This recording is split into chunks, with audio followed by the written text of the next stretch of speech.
Hi guys. Good evening. Well, I mean, I guess good. I don't know if it's a good evening. Honestly, I'm like so. I mean, it's a decent evening. It's okay. But I'm so like out of it and so tired today, and for different reasons than normal. Honestly, last night was probably like one of the scariest nights uh, in my life since I moved back to Ukraine. Um, I wasn't here for the January 2nd attacks when Kyiv was like bombed quite incessantly. I mean, I've been through pretty bad missile strikes in Kyiv before, and I've been to Zaporizhia, but this was just like unexpected. I mean, uh, unexpected. I don't even know how to describe this, but basically there are air raids all the time, right? But Russia hasn't really like bombed Kyiv to an extent to which it did yesterday in a while now. So for starters, I went to bed early last night, okay? I went to bed at 11 or 11:30, which for me is like unheard of, and I was like, "Oh my gosh, I'm finally going to be able to go to bed at a decent time. I'm going to wake up like all rested and stuff like that." So I ended up getting a ridiculous tension headache. And it was weird because I couldn't place where it was coming from, and I did not have any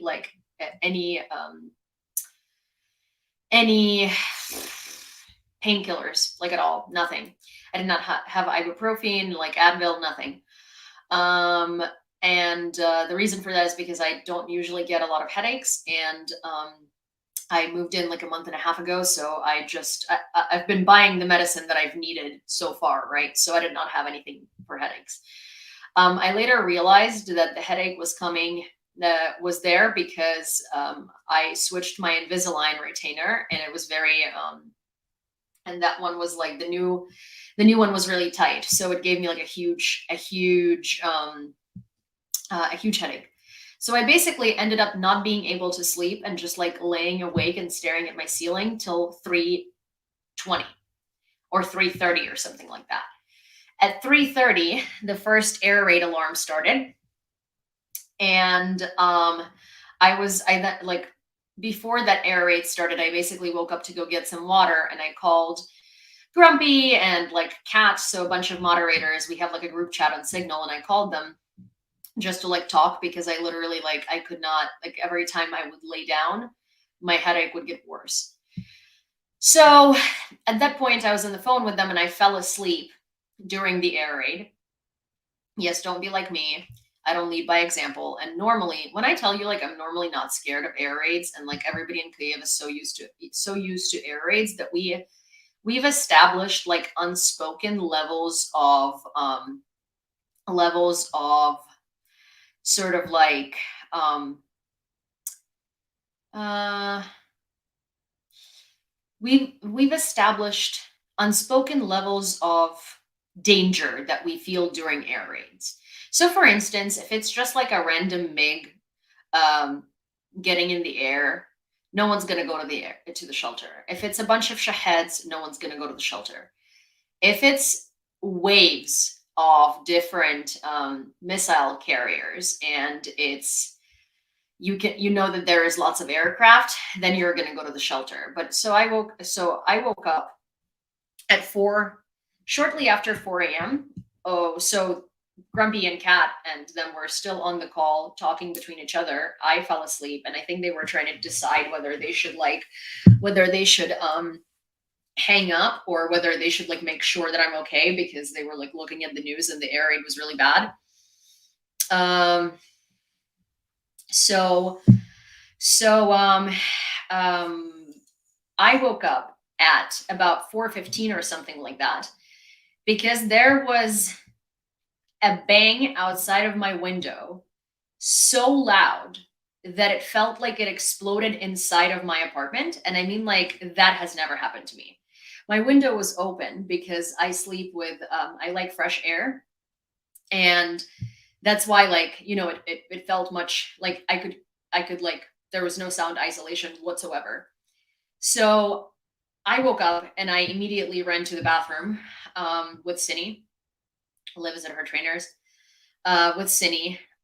From the bathroom, I could hear another bang. So second missile taken down. Also, you learned to distinguish when something has hit and when something has been taken down, because these are different types of bangs basically. So then a third missile was taken down, and we thought, okay, well, maybe that's that, right? So I went into the kitchen and I got some water, and I ran into my bedroom because I realized that I left my phone there. And I went to go pick it up. I went to go pick it up, and then I heard this like crazy whistle. Like, I mean, it was like, I don't even know how to describe it, so I'm just going to play it for you. Because no one in Kyiv seems to understand what this is, myself included. I still haven't gotten any answers from any like military or, I don't know, analysts or anything like that, because no one knows what the fuck that was. But it was incredibly loud. And I mean, we've heard kinjals before. I've never heard this.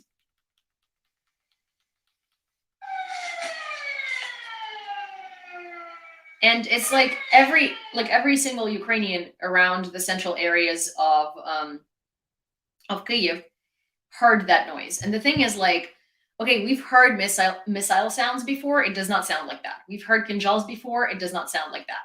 So this is something wild, and it felt like it was moving towards me. And every single person that I've spoken to said that they felt the same way, as if like that sound was moving towards them. And because this is like something that we've never heard before, it was incredibly fucking terrifying. No, shaheeds don't sound like that. It was terrifying. Like, I'm telling you, like whatever you ask this might be, like, we've been through lots of air raids, we've been through lots of missile attacks and missile strikes, and like, we've never heard this before. This is new to us. We don't know what the fuck that is.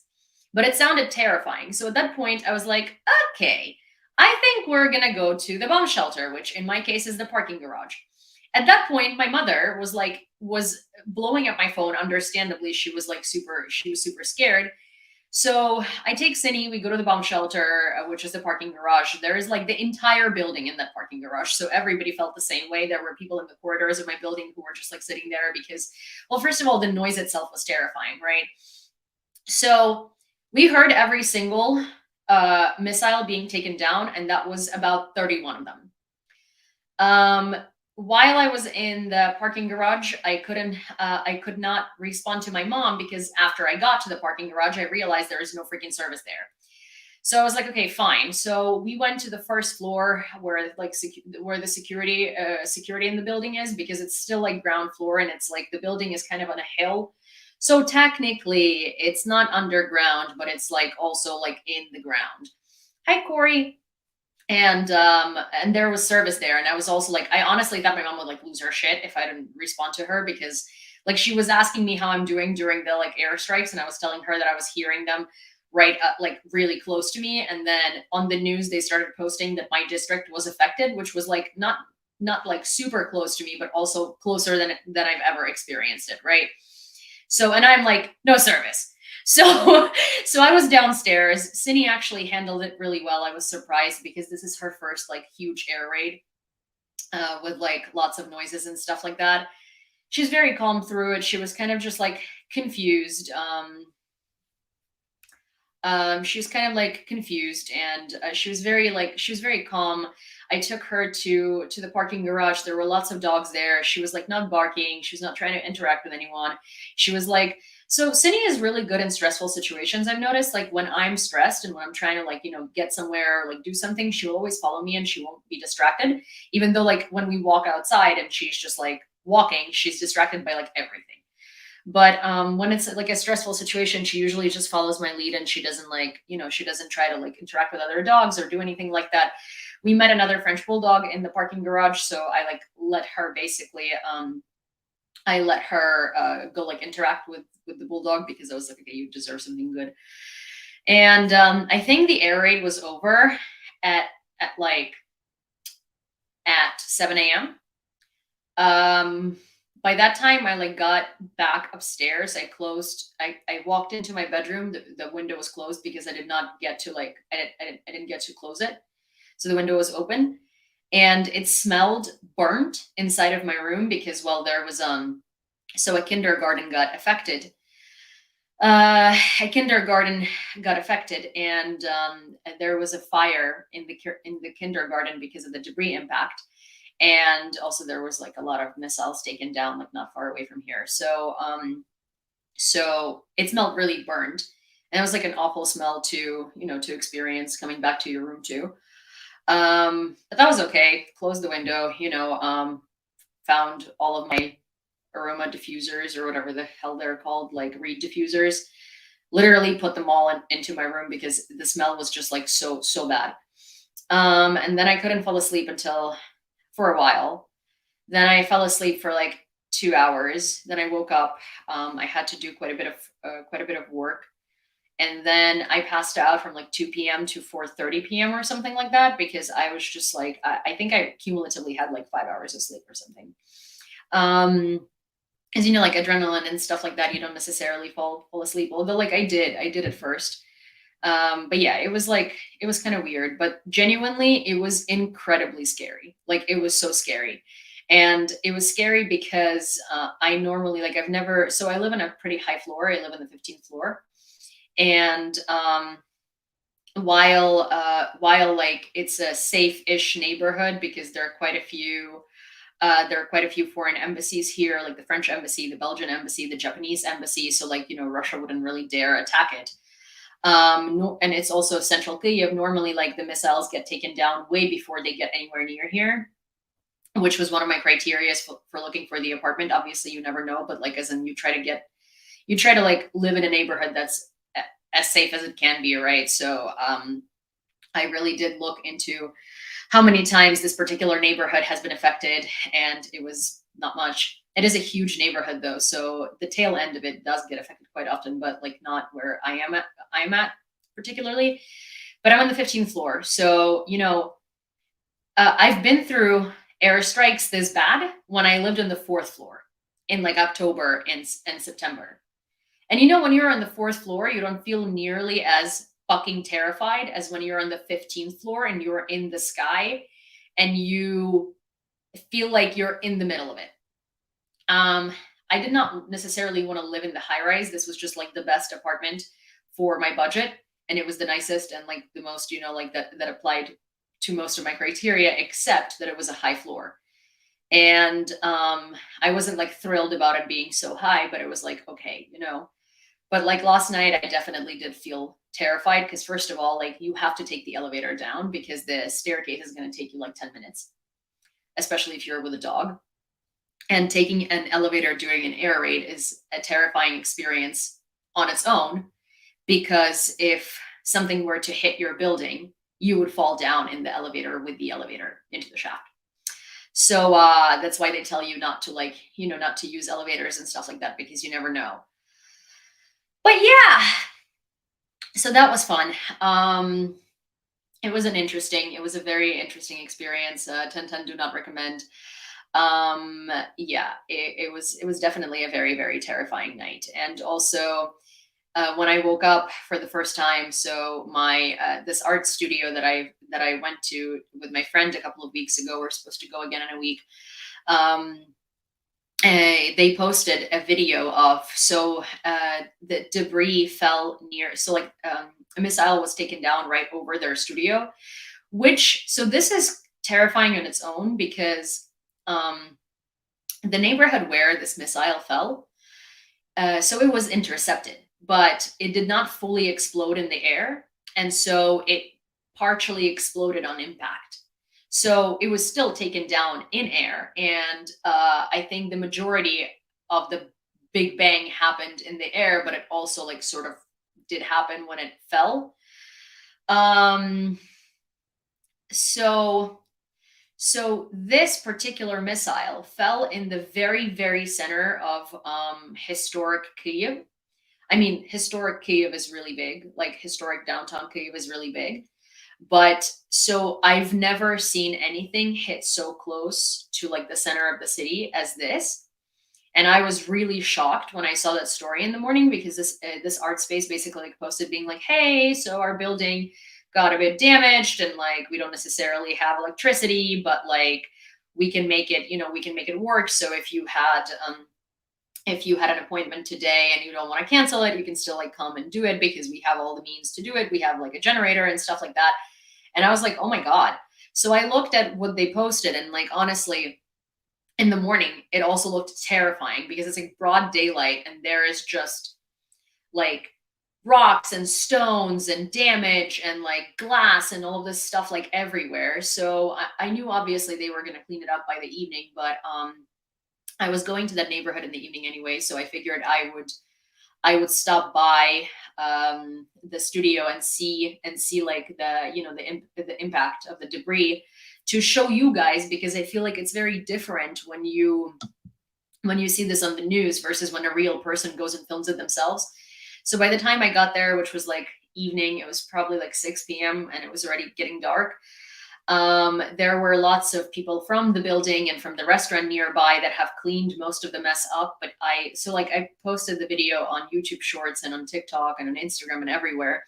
But you could see like the piles of debris that they had collected. You could see like the two cars that are like complete, they're totaled. The cars are totaled, like they're bad. The building has like, shrapnel pieces in it. And then also the windows on the impact side are all shattered and all broken. But most of the like, rocks and like this, basically what makes it look so scary after a missile strike, that has been cleaned up during the day by the lovely people that, work in this kind of like warehouse space, because it's a warehouse, and most of the businesses there are like film studios and art studios, basically stuff that requires a lot of space. And it was like, it was terrifying to see. It was like, it was awful. And it's like right in the very center. It's in a very hipster neighborhood. It's a very lively neighborhood. There are people there all the time. Also, so one of the businesses that got really affected through this airstrike is Rozetka. Now, Rozetka is kind of like a Ukrainian version of Amazon, not necessarily, but something very similar. You would order, like anything on there. Like it's a marketplace. So one of their warehouses was completely destroyed, and there were 99 employees on shift, but they were evacuated in time, so no one got hurt, which is the most important thing. And their safety procedures and their safety protocols were really in place, which is like fantastic for a workplace, and I really respect them for it. So yes, their employees were evacuated during the air raid, and no one got hurt. So yeah, that's kind of that. Also, this other bill. Ow! That was a very weird thing. Sorry, I was like sitting on my ankle, and then I like lifted it, and my bone. It was just a weird thing. Another building, quite in like a historic area of Kyiv, was really affected. It was hit by the debris, and there was a massive fire there, and a lot of residents' apartments are no longer habitable. There was like an interview with this older gentleman who lives in an apartment right across the street, and like, his windows are not there anymore. His ceiling is damaged. Like a lot. There is just a lot. There are, as far as I remember, 17 casualties after this missile strike. And so what I have noticed as a general misconception among foreigners who have never been to Ukraine is, when I think that a lot of people do not understand what all missiles were intercepted actually means, because I think that a lot of people make it synonymous with, oh, all missiles were intercepted, so no damage was caused. So I know that most of you know this, but I want to reiterate it because I think it's important. All missiles intercepted means that the damage was minimized, aka the missile mostly blows up in the sky and the damage is caused by the debris. So that minimizes casualties, fatalities, and the amount of damage. Because instead of blowing up on impact, it blows up in the sky. It doesn't vanish in that sky. All of the pieces of that missile have to land somewhere. And they mostly land on roofs, in yards. But those fragments of a missile cause than way less damage than if the missile was to actually hit and explode at the impact site.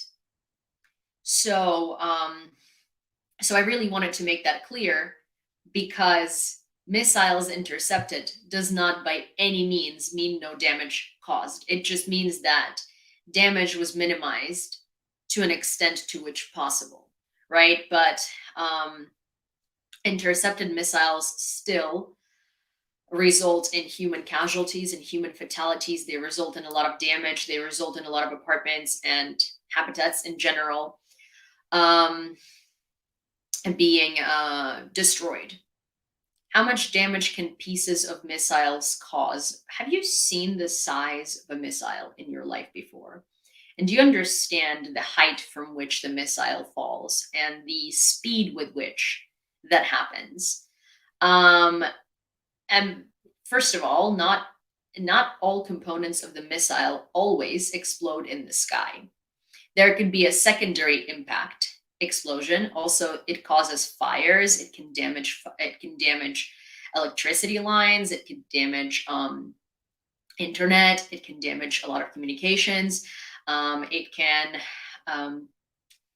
damage a gas tank in a lot of like buildings and cause a massive fire. So missile debris causes a lot of damage. It just doesn't cause nearly as much damage as a missile explosion on impact would, because that would likely be 3 to 4 times as much damage.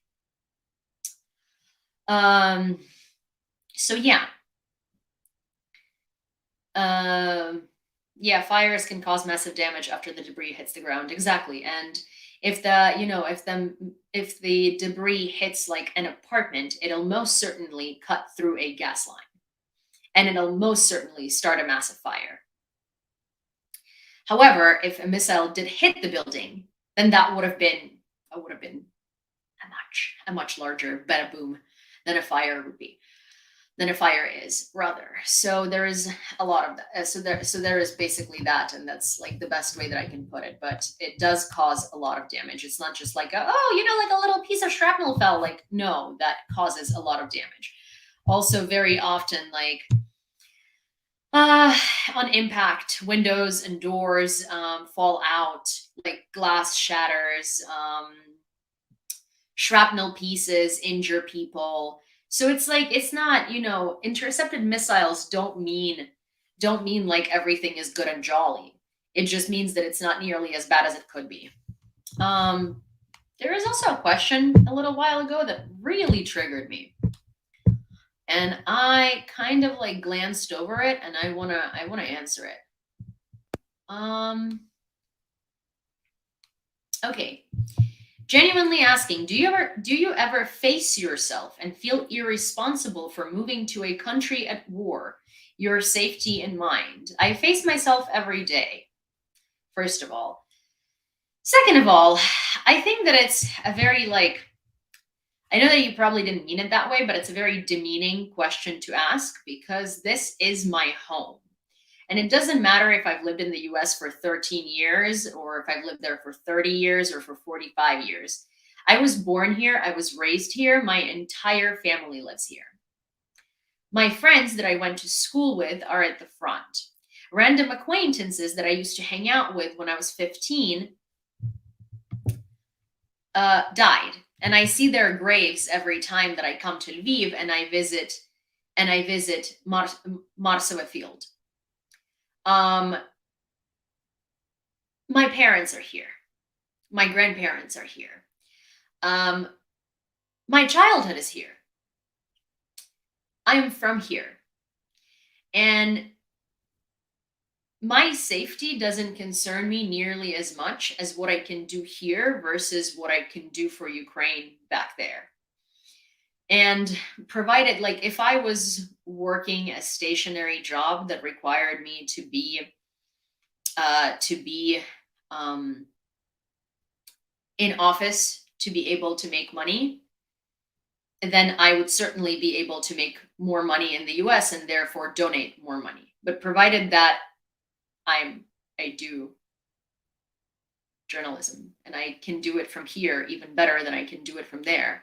And I do fundraisers and stuff like that, and I don't have to be in the US to do that.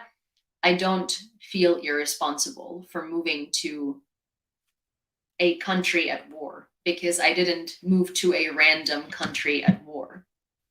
I moved to um, my home that is being invaded. And this is something that you likely never thought of, and you probably never will. And I'm very happy that you don't have to think about it.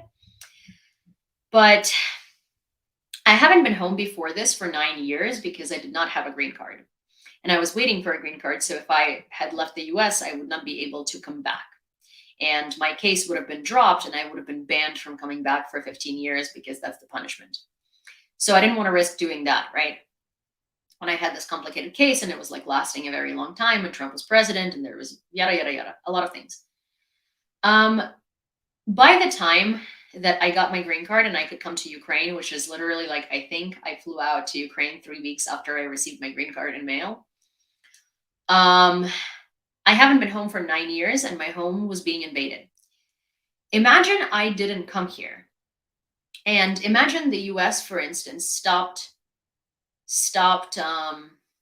supporting Ukraine.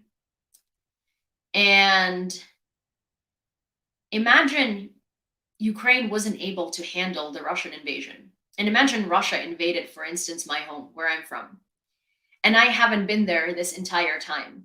And I would never be able to see it the way that it was because it would never be the same. Russia would carpet bomb the fuck out of it. Okay. I don't know how I would have lived with myself. It's like, we all do everything that we fucking can to win this war. We put as much effort as each one of us can to the best of our individual ability. But the point is, it's difficult. It's difficult, and every day you wake up and you don't know when the fuck this is going to end. And you don't know what's going to happen. And every time, I don't know, Jake Sullivan says, let's not escalate with Russia, or, MAGA fascists don't bring the bill to the table, and Ukraine runs out of air defense shells, and Ukraine runs out of shells in general at the front, you can't help but wonder, am I gonna fucking die? Like, is this country going to survive, right? Because it's a normal panic thing to experience when you're in these circumstances. And obviously I don't go and I don't voice it to the broader public because this is it's my demons in my head and the demons of Ukrainian people in their head when you're sitting there in a basement, like basically waiting for a missile to land on your head, and you don't know if you have enough air defense missiles because you're undersupplied and you're short, and you don't know if like they can take down all of them or just 1 out of 5. So you sit there and you think that I would rather hear, and this is like gonna sound so, I guess, like poetic in a way, also incredibly like devastating in a way, and I don't even know, it's gonna sound exaggerated, right? But I would rather die here, having been home and lived home and been with my parents and been with my country and done everything that I could do, than watched all of this happen and people that I care about go through this shit. And sorry, I'm cursing a lot today, but this is kind of like I'm not in the mood or position or like any sort of place to filter right now.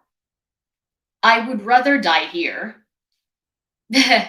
than live happily watching this unfold from New York as if it's not happening to me and not happening to the people that I care about.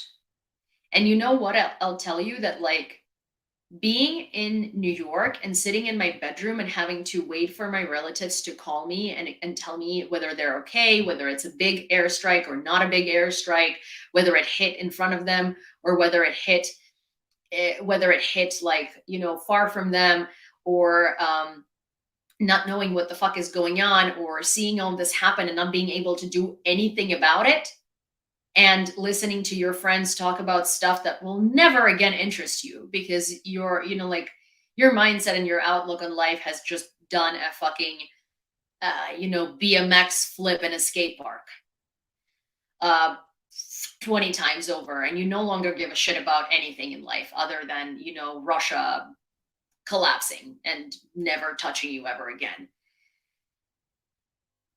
It is much scarier to go through that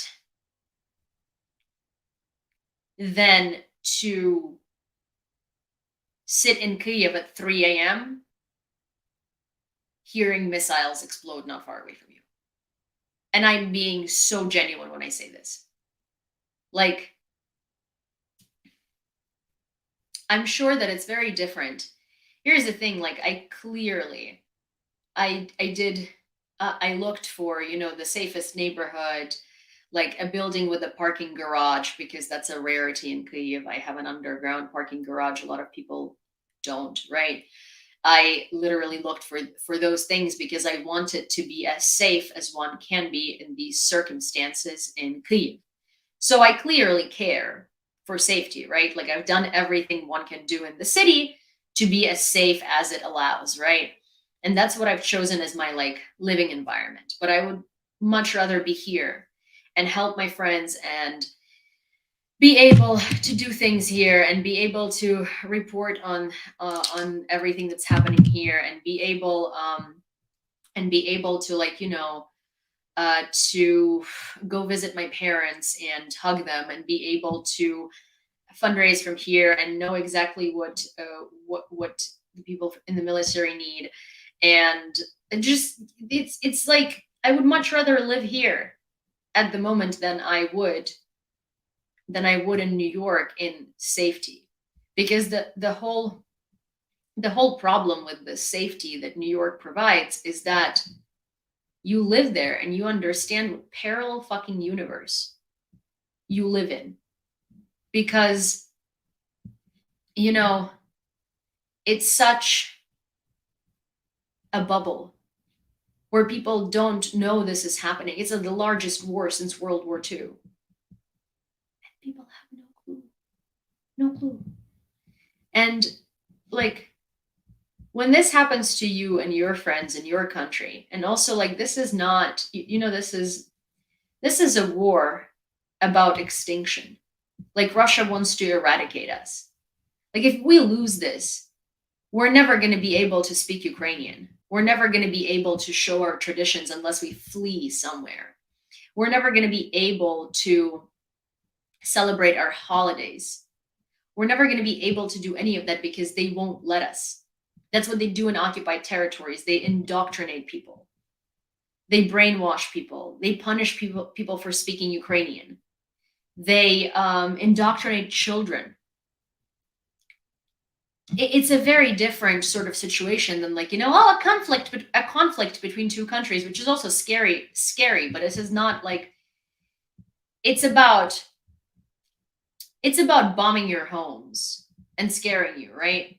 Here, it is about eradicating you, eradicating your identity and eradicating your nation as people. And it's like the fact that no one talks about this, the fact that no one's looking for the news about this, the fact that everyone's moved on, and the fact that like people are just talking about, I don't know, whatever it is, it makes it impossible to live in that society. It does. Like, at least for me, it does. Like, I felt so alone in New York. And I felt like I was literally living in a parallel universe. And yeah, I wouldn't want to be anywhere else than Kyiv right now. Like, I wouldn't want to be anywhere else than Ukraine. Someone asked me why Kyiv. Well, because I've lived in New York for 13 years, and Kyiv is actually very similar to New York in its dynamic. And Kyiv is a very big city. It's very fast paced. It's the capital. Like there is a lot happening here. There's also the most that I can do is probably here, especially when it concerns journalism. And yeah, there is just the most is happening in Kyiv, and I don't even mean like, oh, there's so much cool stuff to do. Like that's not the point. No, it's just like all the journalists are here, all the medical centers are here, like everything is here, you know? And so you inevitably end up meeting more people here, and you end up being able to help more people here, and you end up knowing more information here. And also, like, I've lived in Lviv for like a month and a half or two with my parents, for a month and a half or two with my parents, and I realized that Lviv is like way too small for me. And basically, like moving back to Lviv from New York is like moving from an apartment into a cage, or like a house into a cage. It's just very small. Yeah, that's why Kyiv. Also, like most of the yeah, that's why Kyiv. Like seriously. Have you talked to Vladislav Привіт, Odessa, lately? How's he been since being in some of your videos? Do you mean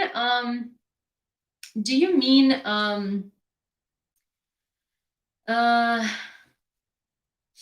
do you mean Wikipedia, the former Azov fighter? He's doing good. I saw him like a couple of well, when was the last time I saw him? I saw him a while ago, but I'm supposed to get coffee with him sometime next week. And he's good. He's very busy. He helps his former unit a lot. Like genuinely, he does. He does a lot of like he does a lot of work. He does a lot of work for like advocacy for people with disabilities. He does a lot of he does a lot. He's just generally he's like always doing something, and I'm very happy and proud of him. I also do want to kill him sometimes because I will like make plans with him and then he just won't show up because he forgot. And it's not personal to me. It is just because he's the type of person to do that because he's just doing 55 things at the same time, and that's great. I like good for him. I'm fine. I'm not mad. Am I mad? Do I look mad? Anyways, but yeah, he's doing good. I should be seeing him next week, as far as I'm aware. So far, a plan has been made for next week. Is it going to happen? We shall see next week, I suppose. But yeah. So that's that. Hi, Martin. Hi, Chris of our neighborhood yesterday morning. Let me see. You mean like this morning, right? When things were crazy. Oi, oi. Let me see. Sorry.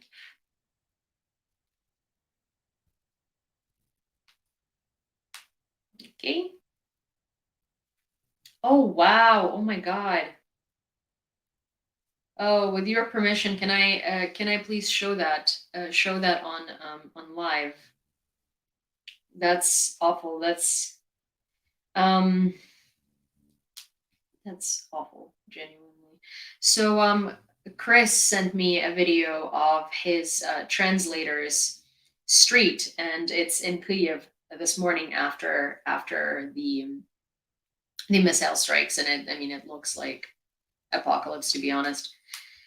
But that's what that's what it looks like when your city has been struck by missiles.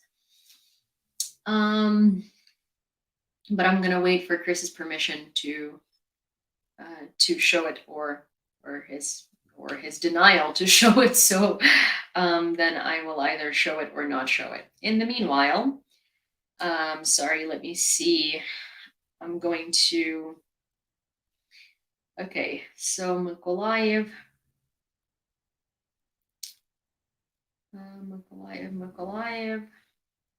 Odessa, Mykolaiv. Okay. I'm just looking at Monitor, which is like this Telegram chat that tells you the possibility of where of what types of weapons Russia is going to use against Ukraine tonight, and what cities they're likely to hit tonight, or on any given night. Basically, they do they do research, and they let you know way before anything happens. So I was just trying to figure out.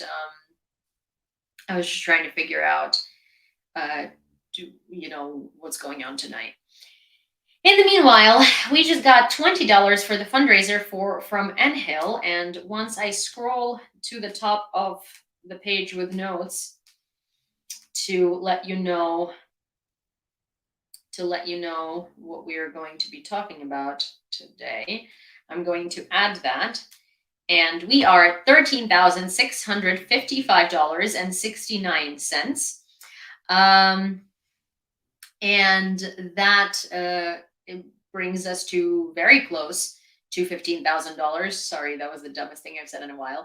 Yes, we are at $13,655.69. Of course, we always have to have the 69 cents in it.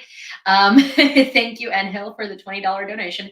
If you would like to donate for this fundraiser, which is for 3rd Separate Assault Brigade for 6 DJI Mavic 3 Pro drones, you can do so through, let me find Grumpy's posting if he had done it. Yes, he has, of course. You can do that through this link on YouTube that is on your screen. You can also do that on TikTok, where I will ask Kat in a second to also post a link to the fundraiser. There is Venmo, PayPal, and Revolut. And you can also... Sweet baby Jesus. And you can also go to my page, and under my profile picture and link in bio, you can donate there as well.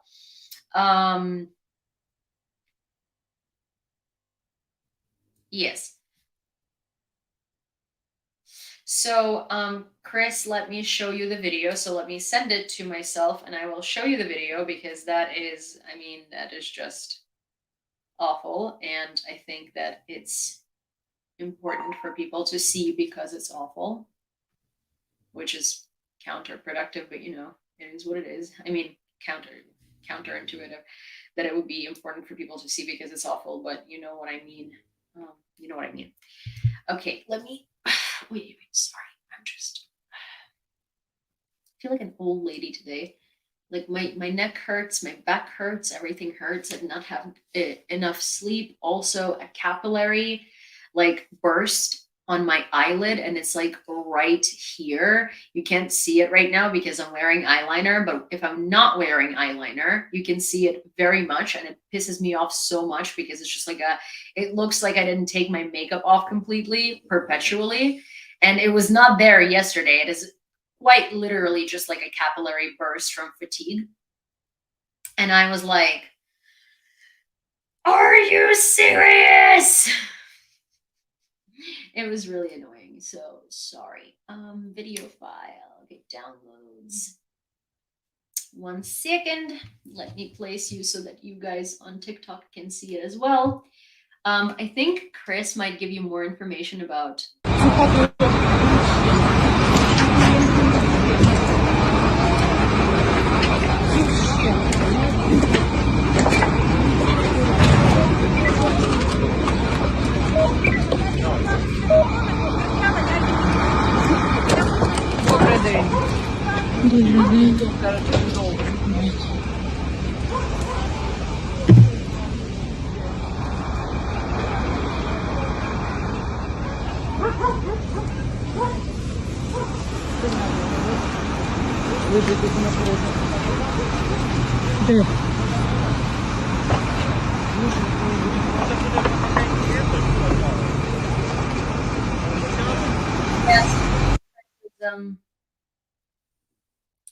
so this is Chris's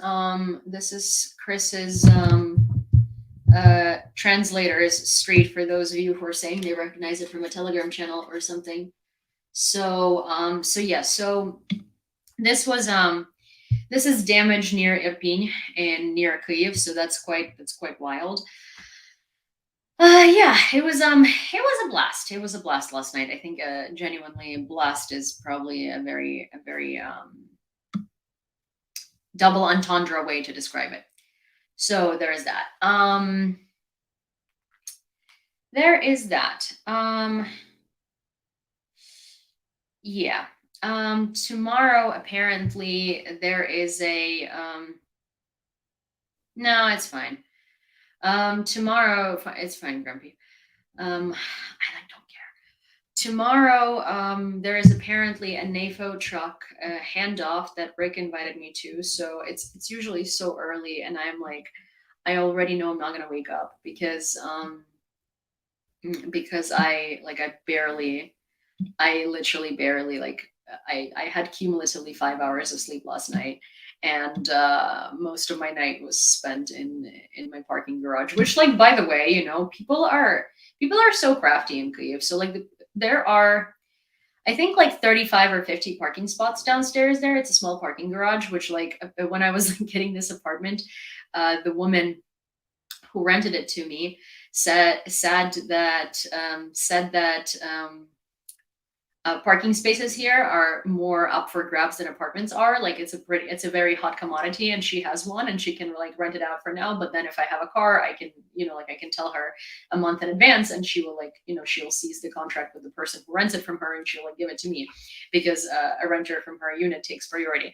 So anyways, so people who have parking spaces in the garage, they will park their vehicles there, obviously, and they will like sleep in the vehicle, and they have like all of these like mattresses and all of these like comforts in their vehicles. There is this guy that lives many floors above me, and he has this huge Toyota, like a big SUV. It's like one of those like biggest SUVs basically, and he has a family. Like, I think he has like 2 or 3 kids. And so I saw them there last night, and all the kids had their like individual beds set up in this like huge Toyota truck. And then a lot of people bought these. No, it's not a Land Cruiser. It's the bigger one. It's like that Tahoe or like whatever. It's a huge thing. Then also, I sin. Then also, other people literally have these sort of, so you know how you have like lawn chairs? So there are lawn bed type of things that people will bring downstairs with their full like pillows and blankets. Like, I mean, like literally like down duvets, and they sleep under that. So yeah, so people are crafty. I went to the parking garage with Cindy, my passport, and a water bottle. Oh, and both of my phones. So yeah, that was not the most comfortable bomb shelter experience. Not that a bomb shelter is supposed to be a comfortable experience, but it is what it is. So yeah, and no headache pills. Although, like, yeah, so my headache actually went away. My headache went away at 5 in the morning. And that's because Grumpy, when I was in the elevator, the last message that I saw before I lost service in the parking garage, was that Grumpy was like, ask someone in the shelter if they have like pills that will help your headache. And I went to the security guard downstairs, and I knew that they would have them, and I would not have thought about, because I had such a huge headache that I like wouldn't even have thought of asking someone. And he gave me some like, I had like a horse tranquilizer. I swear that thing, like, it worked within 5 minutes, and it worked so well. I did not feel like I had a headache at all. It was really good. It was a godsend. It worked. I'll tell you, it definitely worked. Anyways.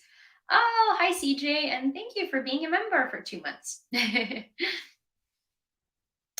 So yeah. So that's that. That's kind of like, that's sort of where we're at. And I'm gonna give you the rundown on the fundraiser again, and then we're gonna get to the news because it's time. So the fundraiser is at $13,655.69. Hi, Joe. When you announce your lateness, you have to donate at least $5 to the current running fundraiser. If you announce your lateness or apologize for being late, this is the rule, and Nick, if not me, is going to hold you accountable to it because he held himself accountable to it, and now he feels like he has to enforce it on everyone else, which I appreciate because I forget to enforce it, so that's good. So you were right on time. We are at $13,655.69 for this fundraiser. It's for 6 DJI Mavic Pro 3 drones for 3rd Separate Assault Brigade. And if you would like to donate to the fundraiser and you're on TikTok, you can go to my link in bio and it'll bring you to my Venmo, PayPal, and Revolut, and you can donate through there. I'll obviously, the second that I see the donation, I'll add it to the total and I'll announce it unless you don't want me to. And then if you are on YouTube, you can go to this link and donate through there. The link is super easy. It's beacons.ai/fundraiser. And on TikTok, it's right under my profile picture. And also, I'm sure that Grumpy is probably going to post it at some point in the comments. Hi, Noost. Good to see you. Sorry, my aunt has made an appearance. A wild Noost has appeared in the YouTube comments, so she has made an appearance in there, and I'm very happy to see her. I was literally talking to her maybe like an hour ago, but on the phone like an hour ago, but you know. But hello, auntage. She said hello, niecage. So you know, I feel like auntage doesn't sound nearly as good as niecage. So. Spillover groupie. You know they exist. Thank you. So plus $5 to the fundraiser, which brings us to $13,660.69. I love the 69 cents thing. You know, every single time, thank you, Afterman, every single time someone fixes that and it gets to like, I don't know, 89 cents or like literally anything but 69 cents, some asshole, I'm not going to point fingers, just brings it back to 69 cents just to screw with me. And that's okay. Armin's quote of the day is up, so I'm going to read that, and then I'm going to get straight to the news. Disobedience in the eyes of anyone who has read history is, plus 44.74 is the donation from Joe, who I see had taken it upon himself to donate for everybody's lateness. So we're at $13,705.43. Okay, so now we get to Armin, which is disobedience in the eyes of anyone who has read history is man's original virtue. It is through disobedience that the progress has been made. Oscar Wilde. If any Russian wants to be truly great, let him be disobedient to his cruel government. Oh, Rachel. 1037. Yes, I do agree, but the thing is, Russians are not going to be disobedient to their government. Russians are genuinely the definition of a herd of sheep. $13,715.80. Thank you, lovely, lovely people who are fixing the juvenile cent amount of 69 that keeps being enforced by some of the best prepubescent minds in this chat. And thank you for fixing it and making it better and letting me breathe. Okay.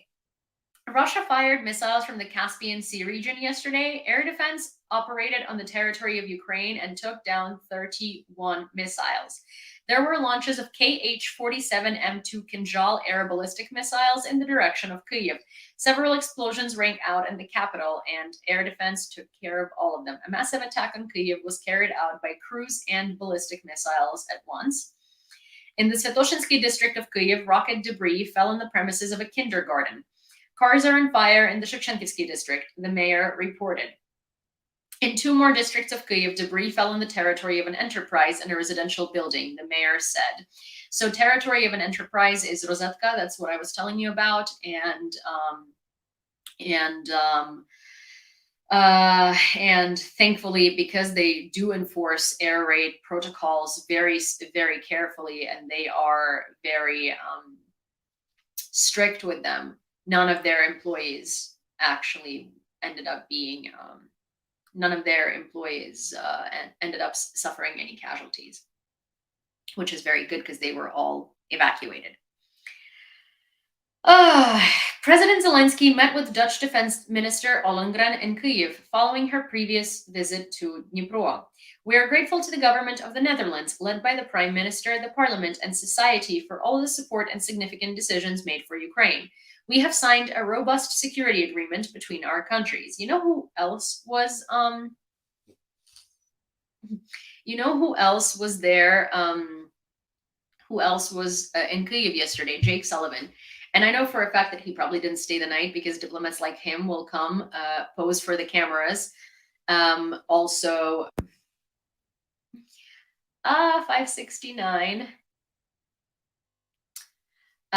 which brings us to $13,721.49. Jake Sullivan was there, and diplomats like him, so he's the national security advisor of the United States, usually don't stay the night. They usually show up for the cameras, they show up for the audience, and then they get the first train out, right?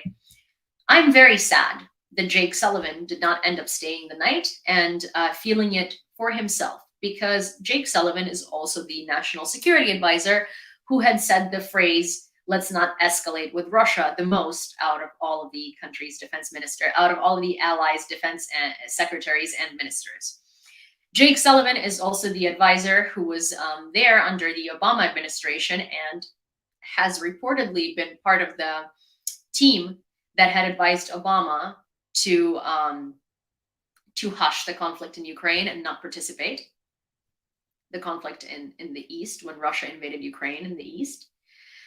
Jake Sullivan is also responsible for a lot of really horrendous decision on the behalf of the American government in terms of foreign conflict resolutions.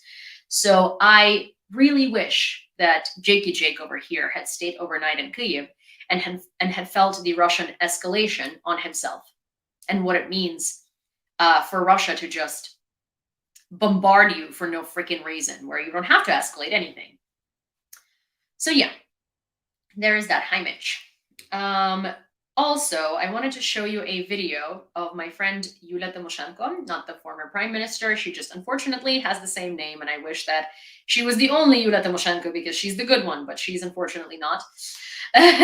So thank you, Joe. So I would like to show you a video of hers that I reposted yesterday, and I'm going to put it on the screen here.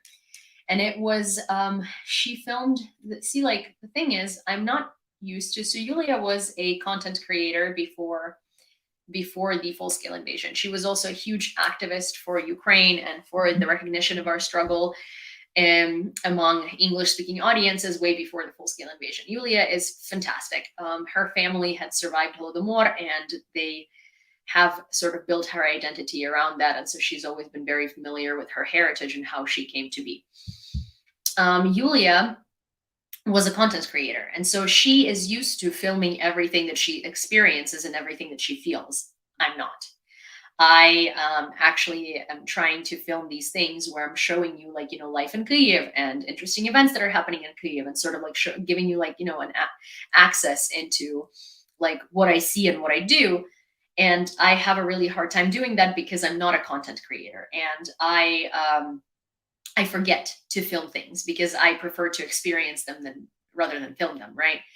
And I consciously walk into a place and I'm like, oh, I should probably take pictures or videos of this in case I want to show you this Ukrainian restaurant with this traditional cuisine, right?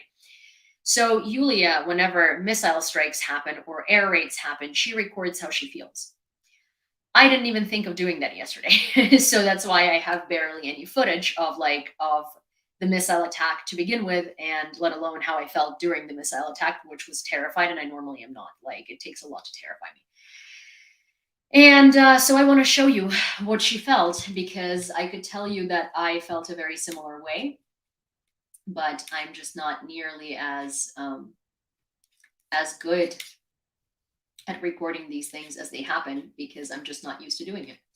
So I'm going to show you Yulia's feelings during that attack. 1 second, I'm going to put that on screen. Screen share. Okay. And now let me also, if you are on Twitter or if you are on Instagram, please go ahead and follow Yulia because she is phenomenal. I just saw she had drawn out of my window. She actually saw a missile,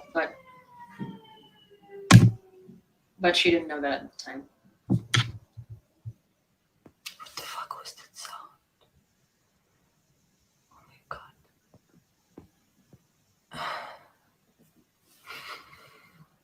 I just saw a fucking shahed drone flying out of my window.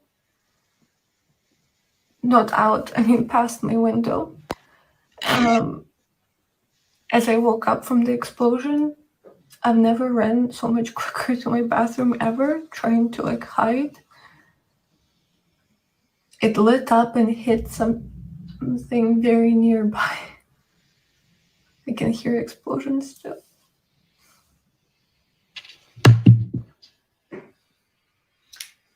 She's also very like, so a lot of trolls were on her video kind of like talking about how unnatural her reactions are because a terrified person doesn't look that way, because of course trolls know what a terrified person looks like.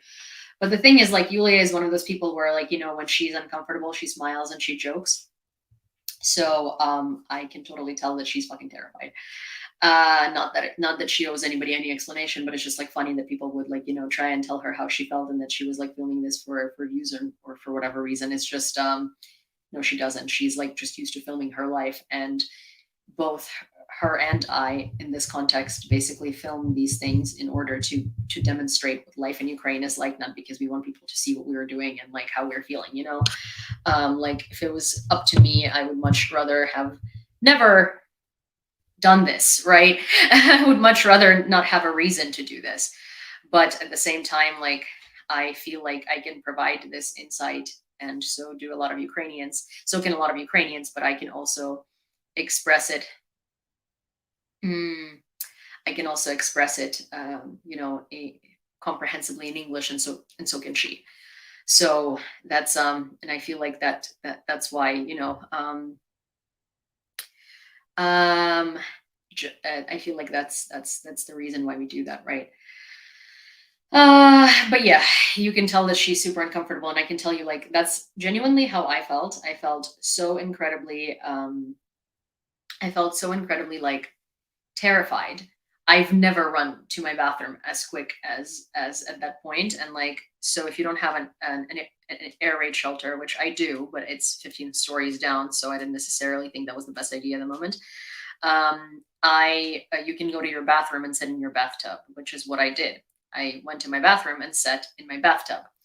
Also, 6:30, so 6:50. There are two donations totaling $6.50. So I'm adding that, and that's $13,727.99. I'm sorry. So there is a troll on YouTube who's been there for a while, right? And some person just walked in and goes, "Crap, what the fuck? She got her lights on for," referring to Yulia, right? And this person, and I mind you, like, I love trolls, says that Phil, she is a propagatorist. I think he was trying to spell propagandist, but of course, when you are a bot who's just using an anonymous account online to like try and annoy Ukrainian creators into submission, it doesn't really come with like spelling lessons or English lessons. So I am now propagatorist. I'm a propagatorist. I don't think anyone has ever. I don't think I've ever been called anything nicer than that. Propagatorist. At least I've learned how to pronounce that, like, quicker than this man attempted to learn how to spell propagandist. Hi, Chad. Thank you. Yeah, see, I've learned how to say propagatorist faster than this thing. Learned how to spell propagandist. Proper gatorist. So not a fake gatorist, but a proper one. Oh my god. See, I was waiting for someone English to like comment on the fact that proper actually means means like not fake, you know. And here is Nick to the rescue. Thank you for that comment. I really do appreciate it and like it. It was great. I do like the humor behind it. Yeah. So there's that. Proper gatorist. I'm a proper gatorist. I think I'm gonna like rename my channel to Proper Gatorist Yulia. Proper guitarist? I don't play guitar. Proper Gatorade? I don't even like Gatorade, to be honest. It's too sweet. Proper gatorist. Proper, like someone who deals with gators? Like alligators? Like proper gatorist? Sounds like some shit invented in Florida. And I don't want to know what that is because anything that's invented in Florida, nothing that's invented in Florida is ever good. So like, oh, hi Appa. For me, my first live stream here after one of Rick, the Ukrainian streams. Oh, hi, welcome. We love Rick, the Ukrainian community here. We love you guys a lot because you're all very nice and sweet. So hi, welcome. So yeah. Proper gatorist. An alligator. Oh, Robert. So plus $10.42, which brings us to $13,738.41. I don't know why. Like, I think I had so little sleep last night that I should be super tired, but I'm in this like delirious state where I feel like, you know, I have to wake myself up. So I'm just like so much more, a lot, so much more today than I usually am. So I'm sorry. I'm a ball of energy. And like, you know what I like to call that? Have you seen the ads for Duracell back in the day, like in the early 2000s, where it was like the Duracell bunny and it was comparing like Duracell to like other brands of batteries and they were dying like faster. And the Duracell bunny was like this kind of like, you know, thing that definitely took a little too much Adderall. So that's how I feel right now. Okay. The US House of Representatives condemned the Russian Federation for the kidnapping of Ukrainian children. Democratic Congresswoman Wild, co-author of the resolution, stated, Russia's crimes against children are the most heinous aspect of their relentless campaign of state violence against Ukraine. She further emphasized that these Russian crimes against Ukrainian children violate the International Convention on Genocide. The resolution submitted by her holds the Russian government responsible for the illegal abduction of children from Ukraine and condemns these actions. So if you weren't here on a previous stream, what you might have missed is that Russia actually came out with a doctrine on how to treat Ukrainian children and how to prevent suicides among Ukrainian children that have been kidnapped and brought or are in the occupied territories or have been brought to the occupied territories from Ukraine, from the places that they weren't able to occupy. And the doctrine is basically how to refer to Ukrainians as Nazis, how to brainwash them into thinking that their parents have abandoned them, how to brainwash them into thinking that their parents are Nazis who are on a terrorist watch list, how to indoctrinate them into like the Russian world and stuff like that. And there is a whole handbook now made by the Russian government for teachers, educators, like counselors, whatever, to use on these abducted children to like basically brainwash them into like hating Ukraine and loving Russia. And apparently the rate of suicides for kids or attempted suicides for kids that are that were kidnapped to Russia or have been like brought to the occupied territories is quite high, and apparently like high enough for Russia to consider that a problem and start trying to prevent it. And it's not because they actually care about the children or they care about them living. It's because it's not a good look, and they don't want it to be not a good look, you know, because then like why are these kids doing that? You know, you can't just say that they were doing that because of the horrors they've seen Ukrainian Nazis commit, you know.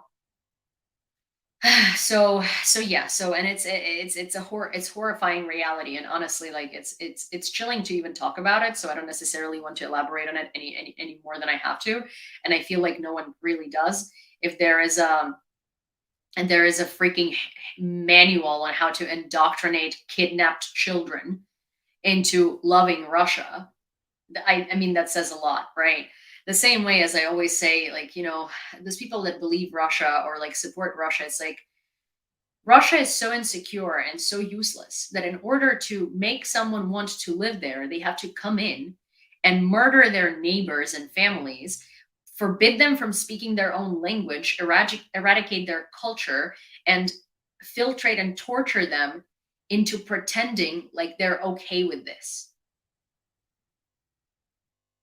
Like, I think I don't even need to say anymore, to be honest. Ukraine has received 2 billion Canadian dollars from Canada. It'd be wild if it received 2 billion Canadian dollars specifically from somewhere that isn't Canada. Vital funds that will help our government to finance social payments. The total amount of financial support from Canada since the beginning of Russia's full-scale invasion is almost 7 billion Canadian dollars. We are grateful to the Canadian people and government who remain our reliable allies in these difficult times, the Prime Minister stated. The world's largest oil refinery demands that Russian Sovcomflot tankers be expelled from India, according to Reuters. Also, Sovcomflot, it's so interesting that that the world's largest oil refinery, which is demands that Russian Sovcomflot tankers. It's funny that Russia would call their tankers, or the company that manages them, Sovcomflot, because so if you are not from the countries of the former Soviet Union, who suffered from the former Soviet Union, you wouldn't know what Savok is. But so Soviet Union, Sovietsky Soyuz, right? We called it Savok. Savok also is like you use what's that thing called? You have a broom, and you have this like thing that you sweep things into. What is that called? That's a savok. But you basically refer to like dustpan, right? Okay, dustpan. So a savok is a dustpan. And we call the Soviet Union savok in a derogatory manner because that's what it is, a dustpan. This is garbage. Like all it's good for is garbage. But so it's funny because it's called Sovcomflot, which means the fleet of, I can only imagine, Soviet communism, because Sovcom, maybe communications, like potentially, but I doubt it. And it's still called Sovcomflot.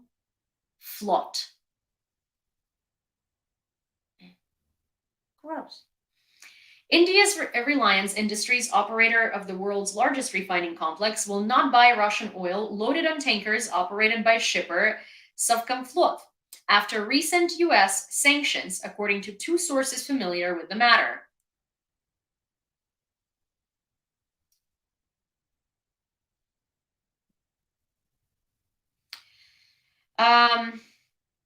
SCF, or Sovcomflot, is a major supplier of tonnage for Russian oil. The refusal to accept its tankers may negatively affect the sale of raw materials in India, which has become the main buyer of sea oil shipments from Russia after the withdrawal of Western companies at the end of 2022.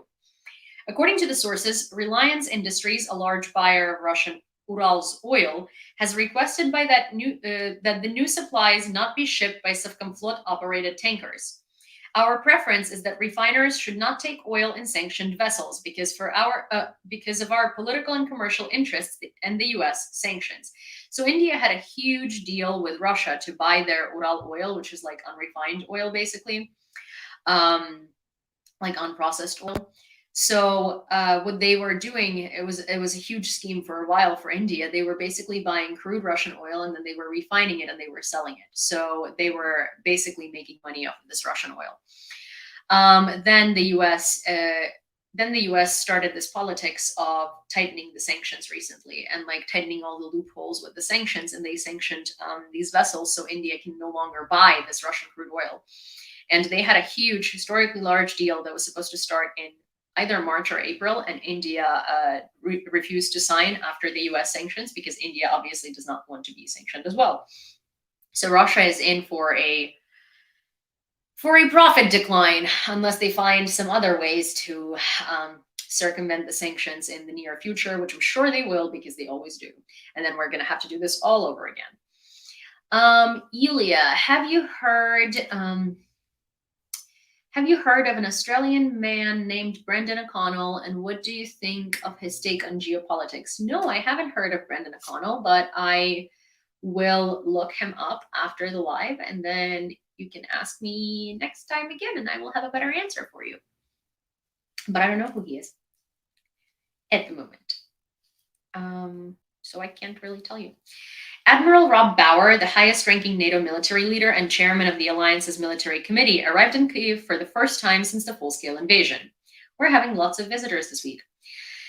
Every day we're getting closer, more compatible. Together, we're doing everything we can to ensure that Ukraine becomes a member of our alliance. The Swedish flag won't be the only blue and yellow one at the NATO headquarters, he assured. That's actually a cute thing to say. Australia has joined the drone coalition for Ukraine and will provide the Ukrainian armed forces with UAVs. Defense Minister Richard Marles made the announcement during a joint press conference with UK Defense Secretary Grant Shapps. Australia will participate in the drone development coalition led by the UK and Latvia. This is a really important opportunity for us to continue to contribute to efforts to ensure that Ukraine stays the course and is able to resolve this conflict on its own terms, said Richard Marles.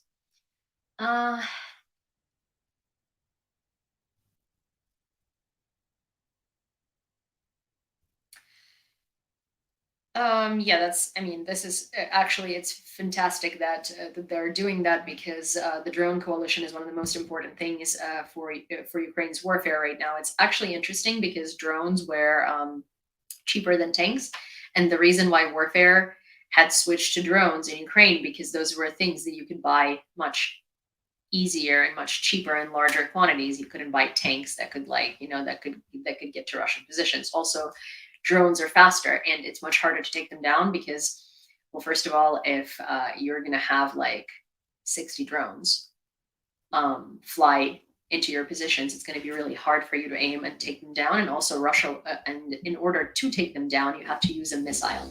A drone is cheap comparatively. It's like $3,000, right? But a missile is $3 million. And so every time that you take down this $3,000 drone, you are using a $3 million missile. So this is something that Ukraine had to do out of necessity that actually turned into a brilliant plan. Yulia, Brandon says Russia, China, and Israel are working on a new alliance to create a new bloc to split off from the USA. Not sure, Russia, China, and Israel. Not sure if that makes sense or if you have heard anything that indicates as such. No, Israel can't do that because a lot of Israeli air defense, a lot of Israeli defense and a lot of Israeli aid depends on the USA. So I wouldn't say that Israel has anything to do with that, especially because Russia kind of dropped it right before the October 6th attack. And I will say that I do not condemn anything Israel is doing now, but I do think that that October 6th was a terrorist attack. I think that Israel is really, really going overboard with bombing Palestine, but that's the only thing I'm going to say about it, because any single time that I mention Israel or Palestine, I get like a swarm of bots that are all then commenting for weeks on end under my videos about Ukraine. What about Palestine? And I just like, I can't, Ukraine is already being so pushed out from the info space that like, I can't deal with that. So this is all I'm going to say, but I don't think that Israel can afford to, I don't think that Israel can afford to do that. And I don't think that Israel can split off from the United States, nor would it, because first of all, Israel is terrified of the Arabic countries that surround it, and also they're wealthy Arabic countries. And Russia's not going to protect Israel, nor is China going to. So the reason why Israel is allied with the West to begin with is because it's the only like it's the only country in that area that is allied with the West. So yeah. Okay, Rozetka, Ukrainian Amazon. A warehouse was damaged by the night shelling attack on Kyiv. That's what I was telling you earlier. So this is what their warehouse looks like now. So it is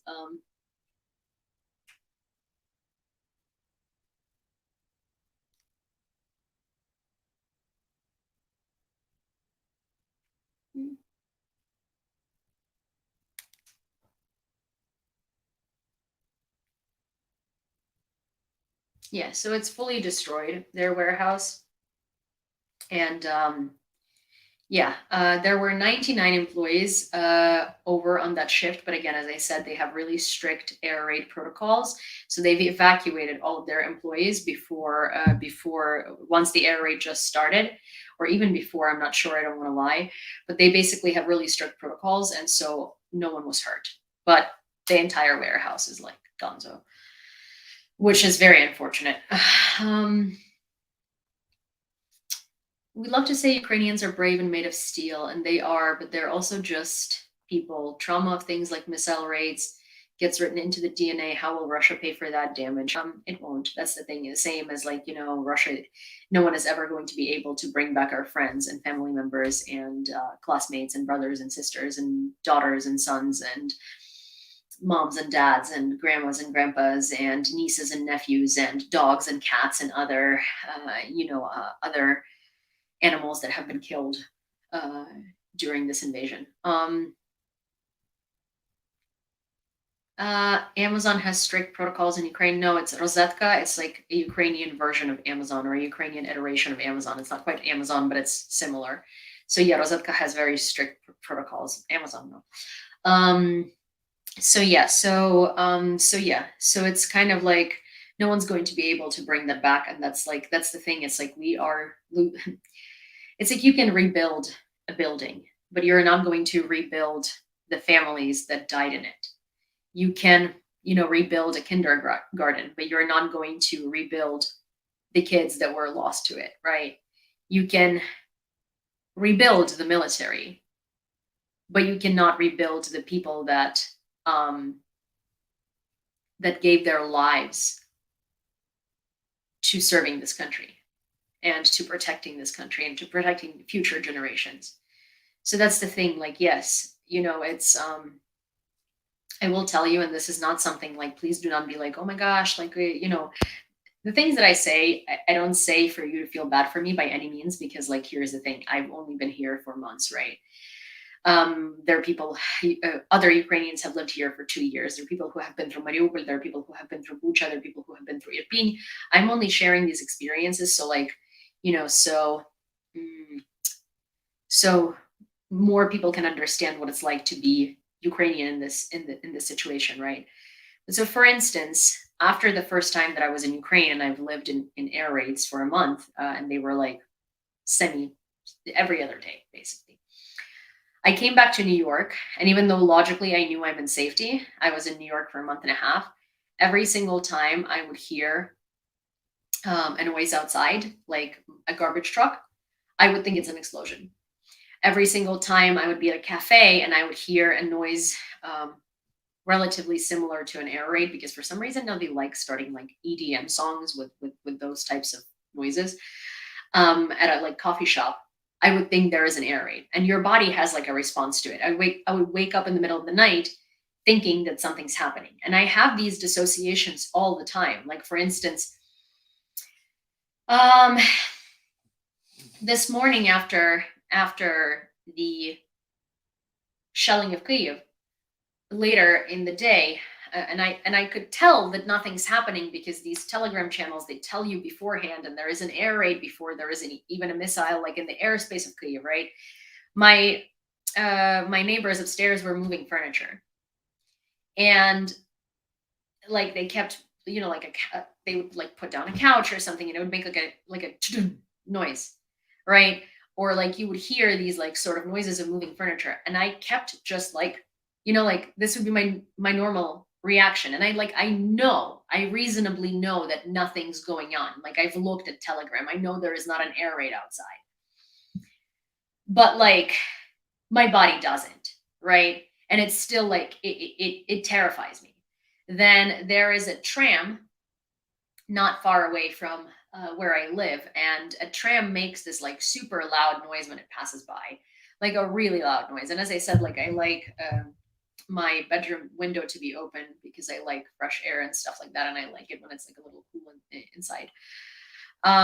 When I would hear the tram, it also sounds a bit like an airplane.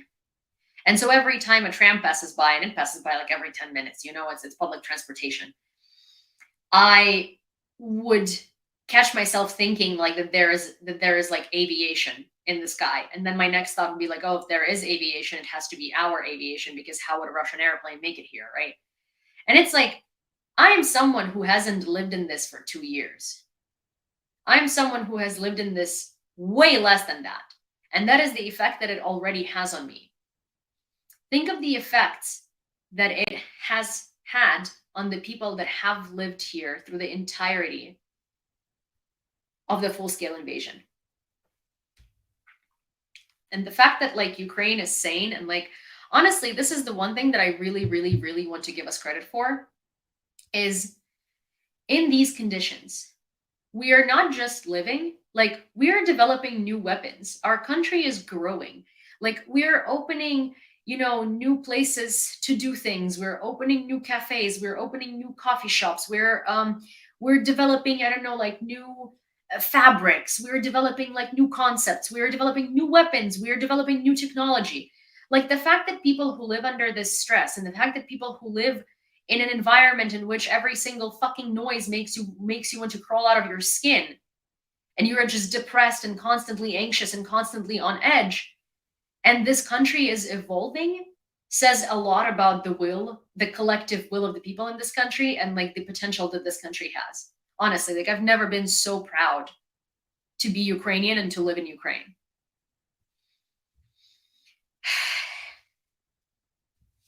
Russia has attacked Mykolaiv with a ballistic missile last night as well.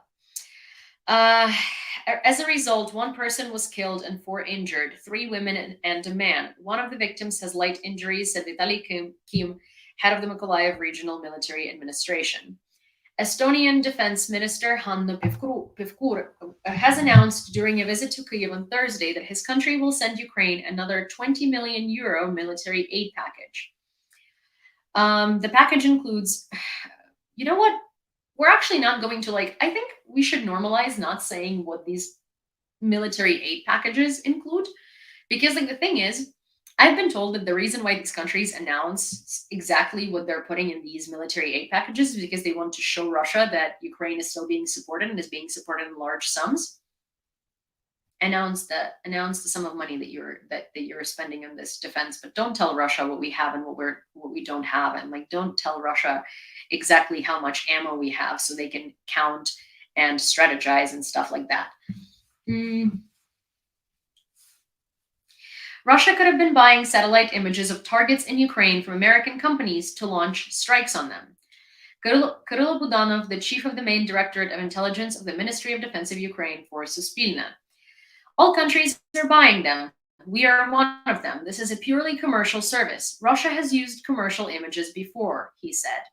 Earlier, The Atlantic magazine wrote that during long-range cruise missile strikes, the Russian Federation most likely uses satellite imagery provided by American companies, because these companies basically make money by selling satellite images, and while they claim that they don't sell to Russia, they also don't really have an ability to they don't really have an ability to control who the resale goes to, because because they can sell it to someone else who can then sell it to Russia. But I think that the satellite images of Ukraine should only be available for purchase to the defense sector of Ukraine, the defense sector of the US, Germany, France, the UK, and like Latvia, Lithuania, Poland, like allies. And I mean, not like EU countries like Hungary, like fuck no, but as in like it should only be available for purchase on a government level to to um to Ukraine's allies. Like, what do you mean? Oh, this is what we make money on, so we just sell them. We vet our customers, but we sell images of Ukraine to vetted customers who then sold it to Russia. Oops, we have no way to enforce it. It's a crazy excuse.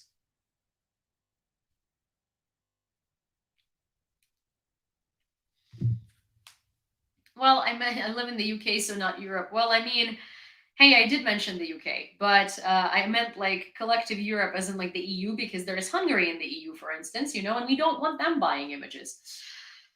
Uh,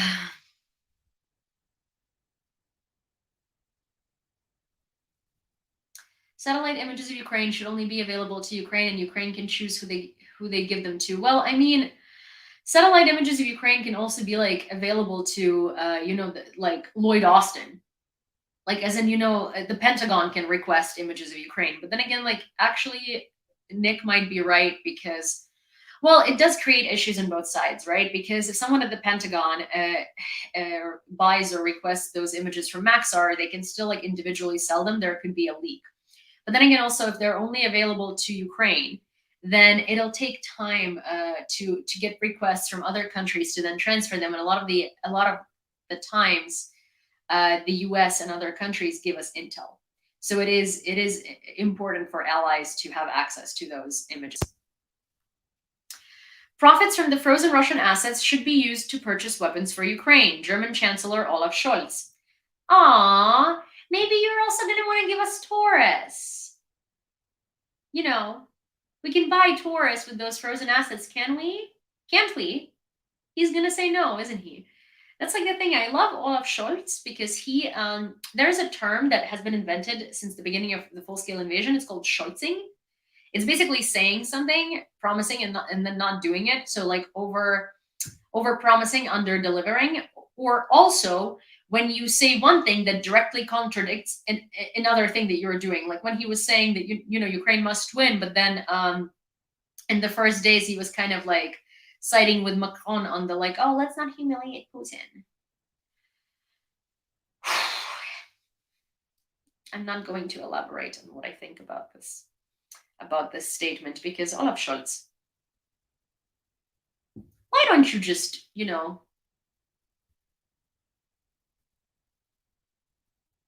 why don't you just, this is a problem in general over here. Oh yes, I mean, for context, apparently actually coming from a lot of the German friends that I've talked to and some German publications that I've read, basically Olaf Scholz has like a horrendous reputation in Germany. Like nobody actually like respects him. And the reason why he was elected Bundeskanzler is because the other guy was basically like his opponent was also like even worse than he was, and he was caught on tape like talking badly about Germany. So and it was like all over the news. So basically they had to vote for Scholz or for a guy who was like openly like, for lack of a better word, shitting on Germany. So yeah, he does not have a lot of respect from German people. They consider him spineless, sort of. I really like Annalena Baerbock. I haven't heard a lot from her, but I think that she's impressed both the German people and the German politicians because she's young and she had just started, and like everybody, not just started, but relatively, and I think that a lot of German politicians and the public thought that she wouldn't have the backbone to stand up to people, and she has had her opinion, and she has been so firm with it since the beginning of the full-scale invasion. She's been like very firm in all of her ideas, and like I like her a lot.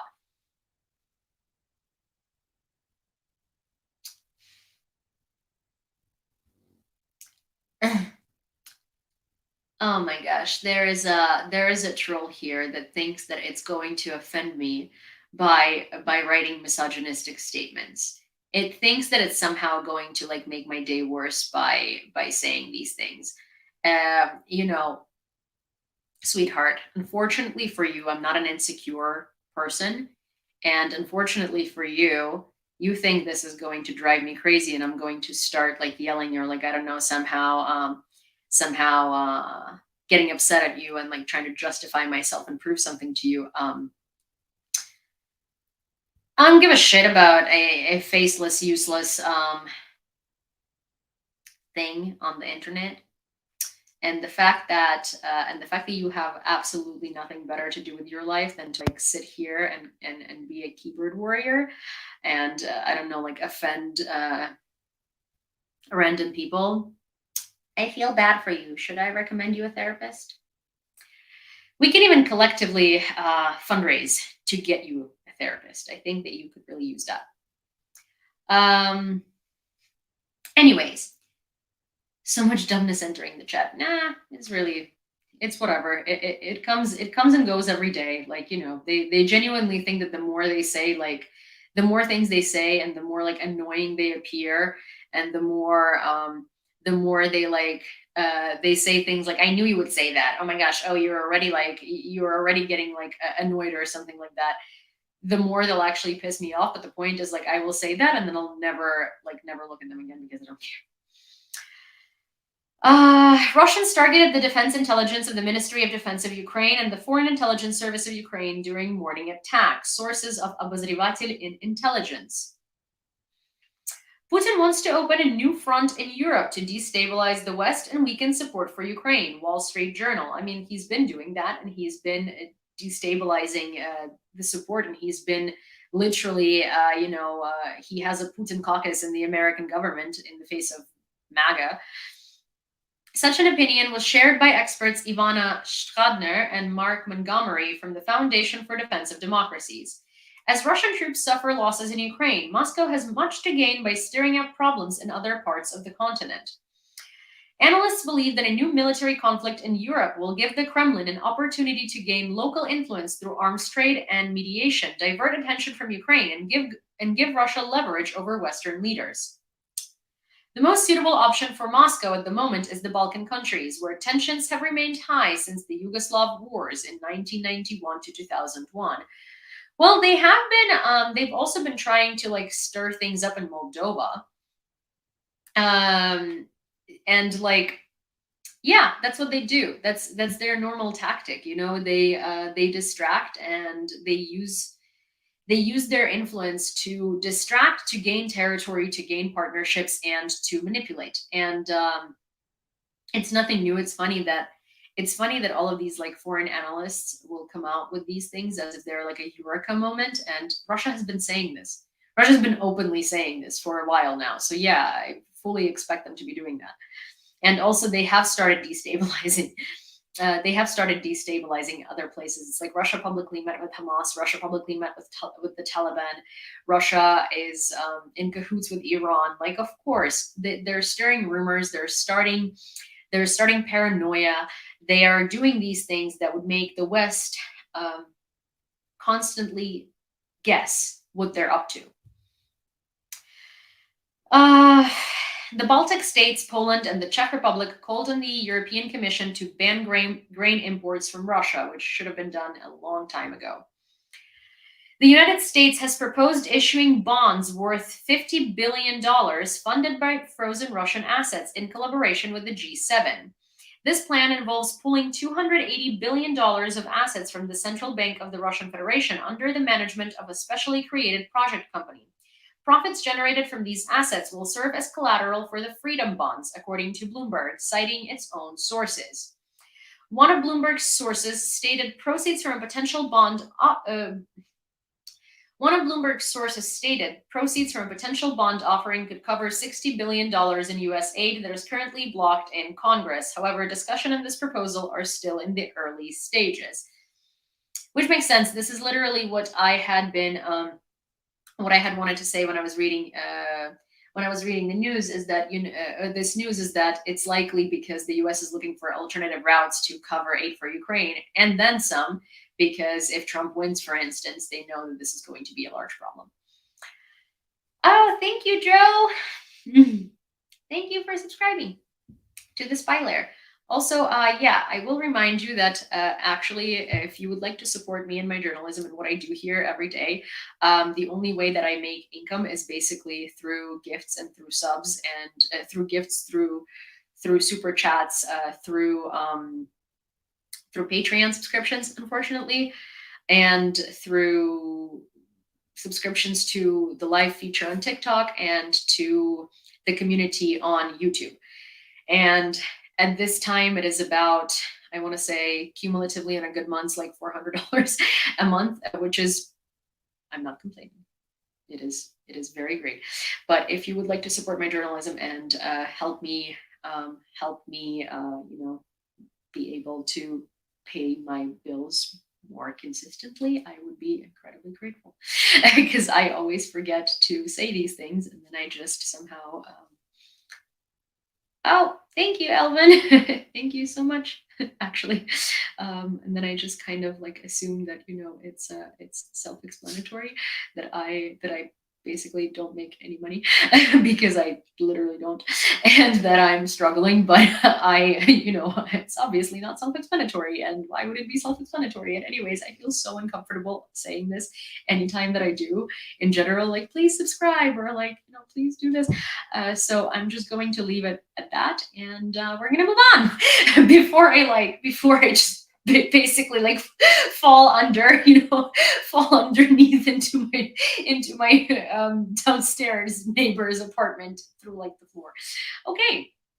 During an exercise, a Russian ship was sunk after being hit by a Russian missile.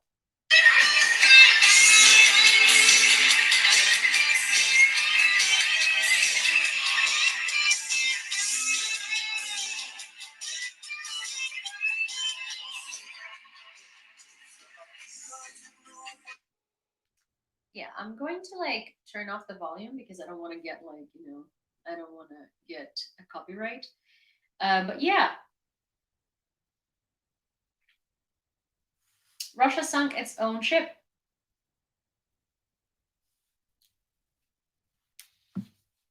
Aw, sad. Right? Russia. Hi. Cześć. Hi, Martin. Good to see you. Yeah, I'm okay. I mean, disheveled because last night was a long night, but okay. Democrats in both houses of the U.S. Congress are open. In both houses of the U.S. Congress are open to the idea of providing aid to Ukraine on a credit basis, as reported by The Hill. While the concept of offering aid as a loan is not a preferred approach for Democrats, they're still committed to ensuring that Ukraine receives the necessary support. Many Democrats are pushing for the adoption of a $60 billion aid package for Ukraine. However, some Democrats are willing to consider the strategy proposed by Speaker Johnson to Republican senators, especially if it helps break the impasse on providing assistance to Ukraine. So, I mean, the thing is, like, they're not doing this because they think that they can, so they're not doing this because they think that they can create a better deal. The MAGA Republicans, they're doing this to stall, and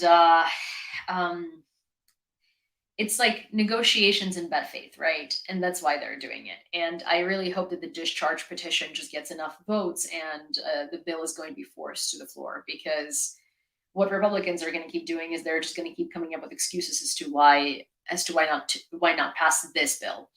And I've also realized today, which is like wild, and I did not realize this was happening, but a lot of people think that passing the $60 billion aid for Ukraine has a clause that Palestine gets no aid. No, UNRWA, or like whatever it's called, gets no aid because there is an investigation done on it, because apparently it's been giving, instead of giving aid to civilians as it's supposed to, it was giving aid to Hamas. So it's not about Ukraine. There's still like a provision of $9 billion for Palestine and humanitarian aid. It's not about this bill blocking aid for Palestine. It's UNRWA, or I'm sorry, I might be abbreviating it wrong, but it's not. But it's not. It doesn't. It's not going to receive aid no matter what until the investigation is over, because so far there is an overwhelming amount of evidence that they have misappropriating that aid. In Russia, prisons have begun to close as prisoners are being sent to war, according to The Insider. Mark Denisov, the Commissioner for Human Rights in the Russian Federation, stated that due to a lack of prisoners, the following facilities will be closed in the near future. IK-16, housing previously convicted men located in the village of Areyskaya. IK-7,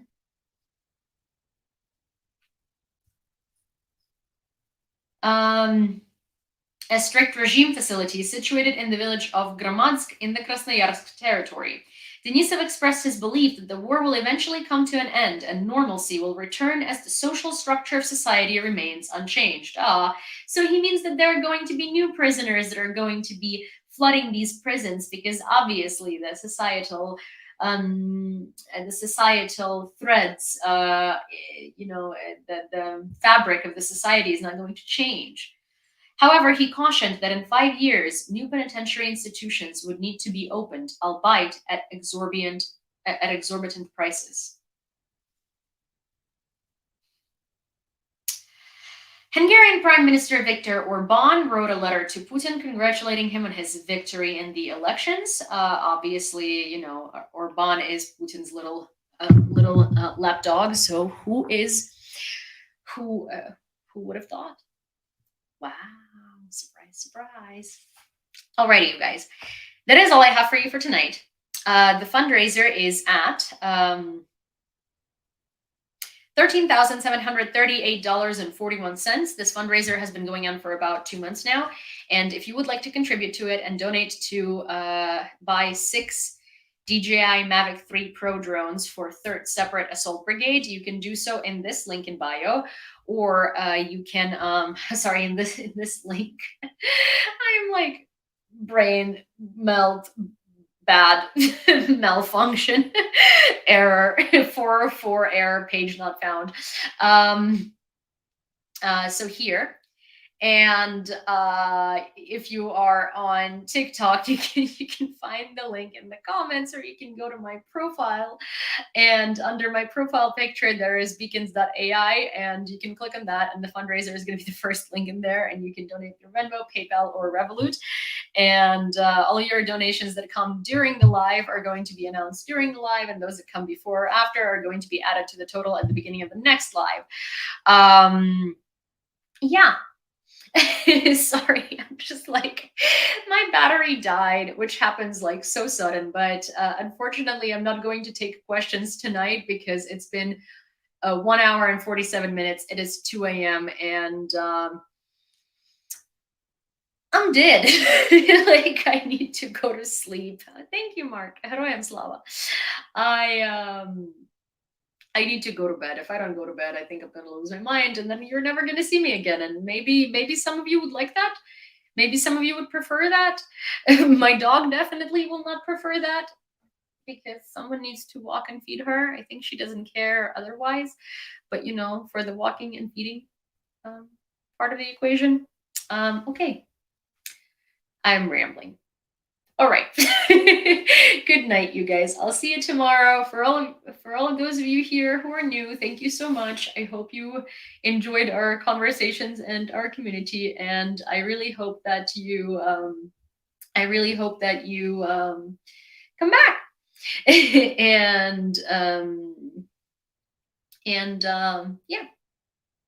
Good night.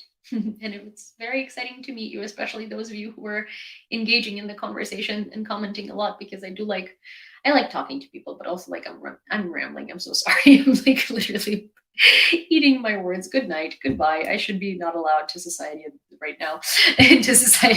Okay, bye. Good night. Bye, Niels. Good night.